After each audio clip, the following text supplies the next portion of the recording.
The biggest name. You're locked into JJ and Alex. With the insight and analysis on the teams you can't live without. Presented by G2G Bars. This is 97.5, the KSL Sports Zone. Welcome back, everybody. JJ and Alex, 97.5, the KSL Sports Zone. Hey, if you don't have the KSL Sports app, best way to be able to listen to programming across the entire day, including if you're tuned in at night and it's a hockey night here in Utah and you want to hear the dulcet tones of Mike Folta, the play-by-play voice of the Utah Hockey Club. How long are we going to say hockey club? How much longer are we going to have to say hockey club here, Mike? Because I guess through the end of the year, but we just got the news dropped on us that there are going to be 3 names. They're going to be voted on. Yeti's not one of them. The Wasatch. What is it, just the Utah Wasatch? Utah Wasatch, Utah Mammoth, and the Utah Hockey Club so those are the three that we're voting on. And the only way to vote is in person there in the arena. You've got to be there in person at one of the next 4 home games. That's right. So that's a pretty exciting thing. To me, that's a fun deal. And obviously, you're not going to ask Ryan Smith, do you know how to do surveys? This isn't how it works. Sample size, blah, blah. And it's like, come on. They know how to do this. They know how it works. But Yeti, of course, is no longer even close to being an option. But you saw the logos, and I'm just trying to get people to – the color scheme's not going to change. So that's the good part is that – and they nailed that, by the way. The colors are phenomenal. The colors are phenomenal. Those won't change. But from what you saw in the logos, I'm not gonna make you draw it for me. But like if I want to see the logos, I got to go to one of those iPads in the arena tonight or the next 4 home games. So what you saw – and when you guys threw your vote down today, what did you think about the new 3 that were rolled out? Well, it was pretty exciting to get to see at least kind of the raw base elements of the branding of some of these names that are being thrown out. Wasatch Hockey Club, and then Mammoth. One thing is that the logo for the Utah Hockey Club would be the same as the logo for the Utah Wasatch. So those are identical logos. So there's 2 logos, 3 names basically. And then the Mammoth, obviously, you can use your imagination to see a mastodon head or something like that. I won't give it all away. I won't draw it for you. Nobody wants to see that. But they're really fresh. They're sharp. They're powerful. They will definitely leave a mark on people when they see them and when you come into the arena and when you see one of those and you see that branding throughout. It was a unique voting process. I'm excited for all of our fans to get to go through that as well because, again, it was weird. They asked you the names, and I kind of thought that was all it was, right? Like, which name do you like? Okay, now what's your birthday, your age, and your preferences on other different things. And that was just the start. The name was just the start. They showed you the branding. They showed you, okay, now what do you think about the name with the branding? What do you think about the arena branding? And so all of that was a unique experience, and the methodology they're using to try and narrow down on a team identity for the next year and moving forward after this inaugural season, it's no surprise that Smith Entertainment Group and Ryan Ashley Smith, who founded Qualtrics, right? Like it's no surprise that those guys have their ducks in a row when it comes to acquiring data through surveys. And there's no doubt they're doing their homework on it. But it's so important to get it right. And you're well qualified to answer this because you're a hockey guy and you also worked in minor leagues, so you saw all kinds of hockey names. Do you think these 3 names, all of them could play well? Is there one specifically do you think just makes a lot of sense for a hockey club?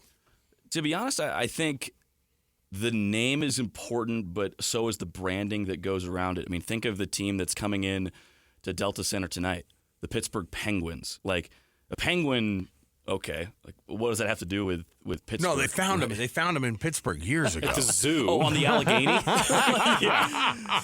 But seriously, like what is a Pittsburgh native kid's be like? Why are we the Penguins? But it sounds, it rolls off the tongue. It's the Pittsburgh Penguins. Penguins are associated with the Antarctica and ice, blah blah blah. But you're right. Yeah, but you make a great point. The logo. We were just talking about the Jazz before this. It was like that nickname for this team here in the state of Utah. Honestly. It just doesn't make any sense across all of sports. It's the most nonsensical name for a sports franchise in the 4 sports. If you were to drop somebody in the middle of somewhere and go, let's call them the Utah Jazz, and we didn't have a name for a team yet, people would be like, that's so far out of here, stupid. Not even close.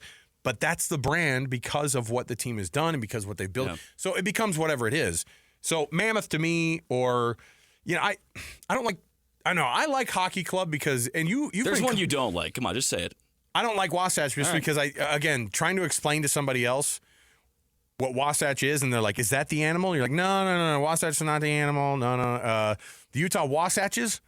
Like The what? Wasatch Eye? Yeah, the plural What's the plural? of it. Yeah. So I think that trying to explain a nickname is not going to be fun. And so hockey club speaks for itself. Mammoth is a thing, and marketable. And you can put it on a on a The kids sweatshirt. will like it. You can put it just on like a they were sweater. going to like Yeti. Mammoth is great for the same reasons Yeti was going to be great. Okay, It's just a different looking beast. By the way, woolly mammoths did not live in the state of Utah. They did not live in Utah. The Colombian mammoth did.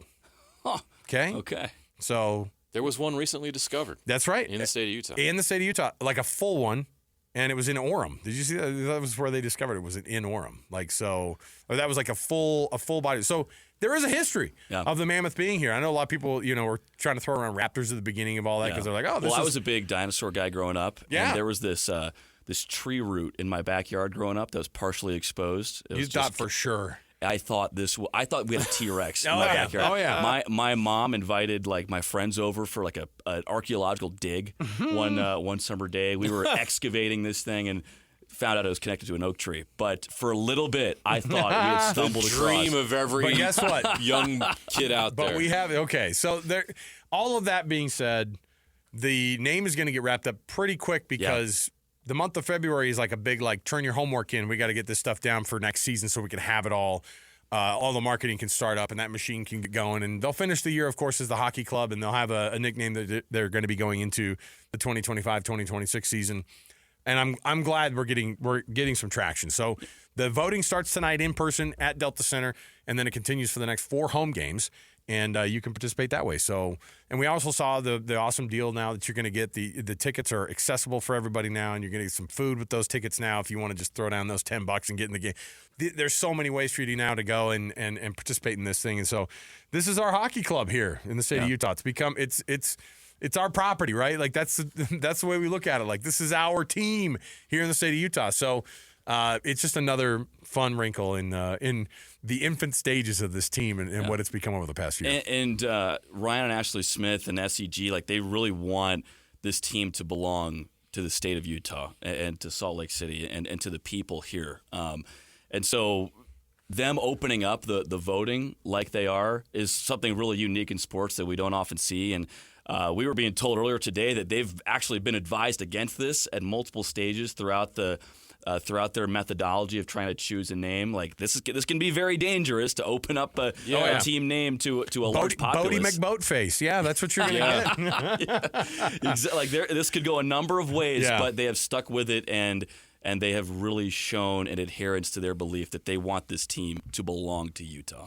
Well, good steps, obviously, to be able to do that starting tonight at the home game here. And an awesome place to do it. The Pittsburgh Penguins coming to town. This was one of those ones we saw on the calendar, and people go, you want to see Sid the Kid coming in. Don't care that this team's not good. Sidney Crosby's in Salt Lake City tonight. How cool is that? And Sidney Crosby, you could look at LeBron and go, yeah, he's lost a step. You could look at Sid Crosby and go, he's lost maybe a step there. These guys are old, for quote-unquote old. Isn't it funny that Sid the Kid's old now, 20 years in the league? But, they are wily and they are dangerous and they will hurt you. And so they will get you, they will score. What's it like being able to call a game tonight with the Pittsburgh Penguins here in our barn across the street at Delta Center? It's incredible. And I got the same feeling when Alex Ovechkin and the Washington Capitals came and got to call a game. Excuse me. Oh, you're getting choked up? It was the wrong kind. The wrong Very kind. Emotional. But I got to see Marc-Andre Fleury a little bit earlier this year as well. But with Sid the Kid, how many athletes have had as much fanfare coming into their careers as Sidney Crosby? When it was announced that Pittsburgh had won the draft lottery back in 2005, the Penguins had to hire extra people and keep them late just to man the phones for season tickets. So there was such a huge aura surrounding Sidney Crosby even before he stepped foot in the NHL, and he's lived up to all those expectations. He's brought Pittsburgh 3 Stanley Cups, and it's hard to remember, but before Sid the Kid, they were in bad shape. Yeah. They won with Lemieux, but with Lemieux and Yager, back in the that was about it, right? Those are the Penguins that JJ and I always talk about. You go, hey, bring back the mullet Penguins, from back in the day, because before then, They are right. That gap between those two eras of Pittsburgh hockey were I mean, not they good. were going to move. Mario Lemieux had to buy the team to keep them from moving. So when you see this thing kind of taking shape and you saw the team, like, you get Sid the Kid coming to town, man. That's just crazy. But how does it match up with like Connor Bedard, Macklin Celebrini? Like, where do they compare talent wise when they came into the league versus when Sid came into the league? Yeah, I think both Bedard and Celebrini were also consensus number 1 overall picks. Same thing with Nathan McKinnon for Colorado. I think Sid had a little bit more kind of gravitas to him as a prospect, but he also helped kind of rescue the league in a sense. And him and Ovechkin came in and gave the league superstars that it needed. It's coming out of a lockout year. Yeah, I remember just the a lockout. little bit early, and things so were bad. For it needed this next generation of superstar. And Crosby has been everything. And that, I mean, him and LeBron. Like, I can't think of a whole other lot of superstars who have had as much fanfare and then lived up to it. And he's the most humble guy in the world. Like, 20 years into his career, he's still going door to door in Pittsburgh, delivering season tickets to fans and things like that. That's awesome. He's playing for $8.7 million when he could be a $12, $13 million guy easily. So he's a salt of the earth guy, and he's one of the faces of hockey for a reason. That's cool. Well, Mike Folta, the play-by-play voice of the radio, on the radio for the Utah Hockey Club, and we're ruining your voice tonight apparently already. I feel like we need to give you a break. Like, they're going to call us up and be like, "What'd you do to Mike, dude? He's calling a game tonight. We're ruining his life." It's one of those awesome moments where, it's crazy. Like, if you would imagine a year ago you sitting in this seat and going, "Yeah, tonight Pittsburgh Penguins in town." Like, this was not even a thought. It was a little bit of a miniature dream at this point. As Ryan and Ashley Smith are flirting with the commissioner of the NHL at this point, they'll be like, "Hey, can we hang out? We go to dinner. Hey, we're in New York. It's weird. Are you here?" Like, that's crazy. We should get together. Yeah, it's crazy. I was calling games between the Rockford Ice Hogs and the Grand Rapids Griffins not too long ago. We can't get. Hold the phone. We can't get Ice Hogs. Somebody else has Ice Hogs. That's pretty good. That's pretty amazing. Ice Hogs is Ice Hog, not even a thing. I mean, I guess you put a pig on the ice, it's an ice hog, but I mean, yeah, technically. Gosh, I'm jealous of other people's mascots now. We just start going through the voting. All right, so you know what it's going to be.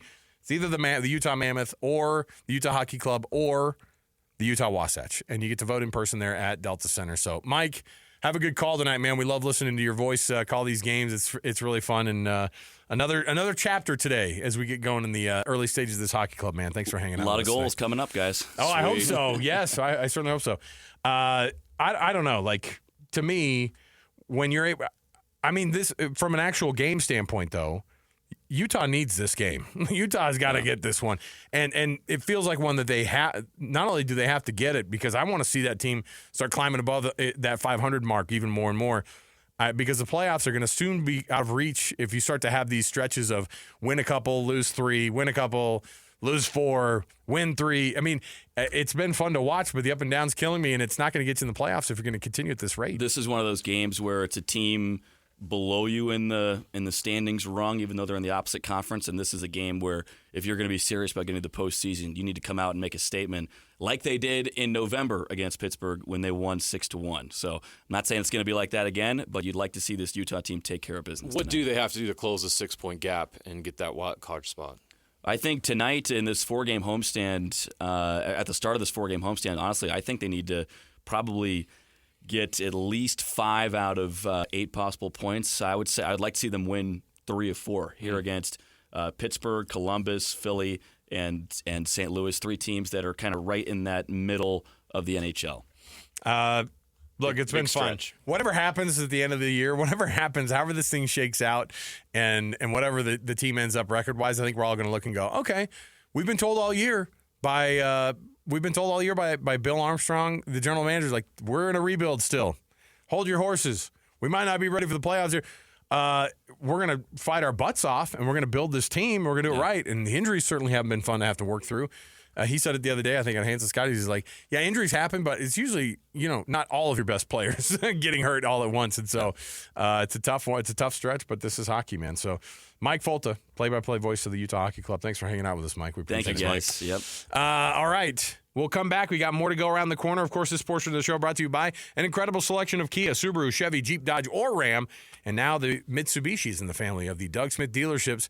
Doug Smith, nobody knows cars like Doug. Hey, Doug. More to go right around the corner, 97.5, the KSL Sports Zone.